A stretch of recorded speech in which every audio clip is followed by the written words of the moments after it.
Hello दोस्तों, A5 books में आपका फिर से स्वागत है।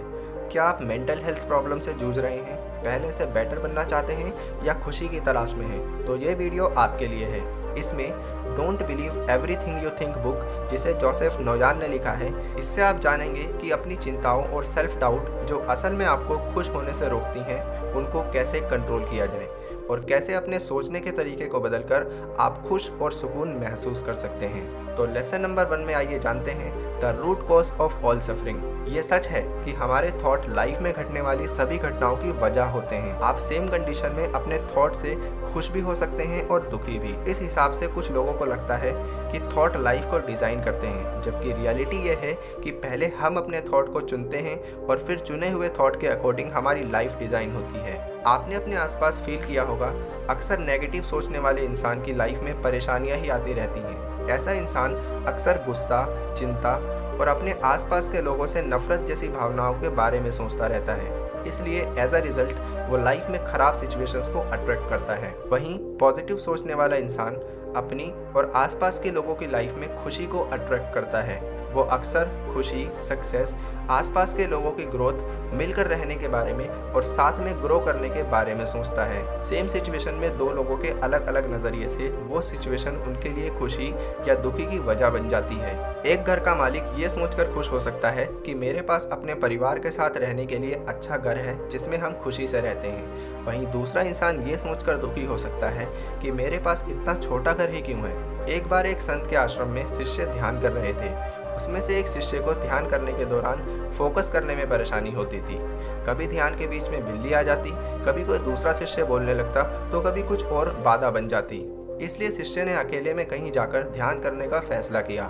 वो पास के झरने के पास जाकर अकेले ध्यान करने लगा।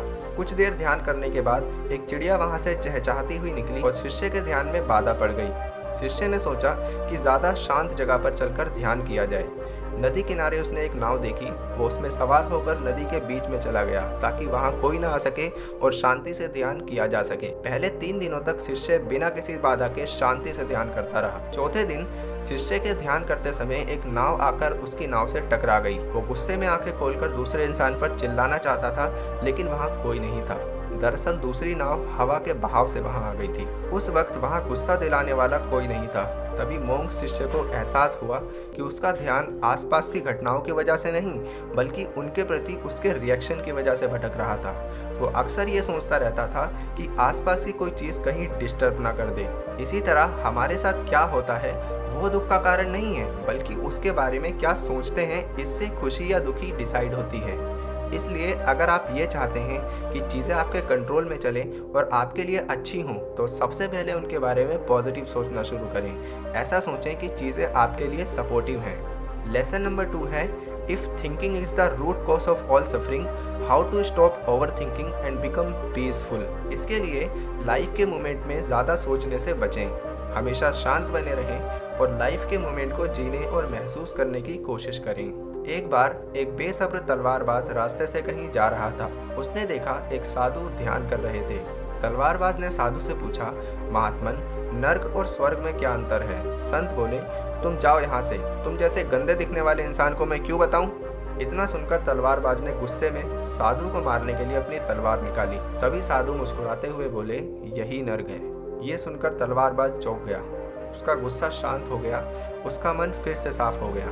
उसे एहसास हुआ कि अपने गुस्से के कारण उसके मन में साधु की हत्या करने का विचार आया। उसे शर्मिंदगी महसूस हुई और अपने घुटनों पर बैठकर रोने लगा। उसने साधु को एक अच्छा सबक सिखाने के लिए धन्यवाद किया। साधु ने कहा, यही स्वर्ग है।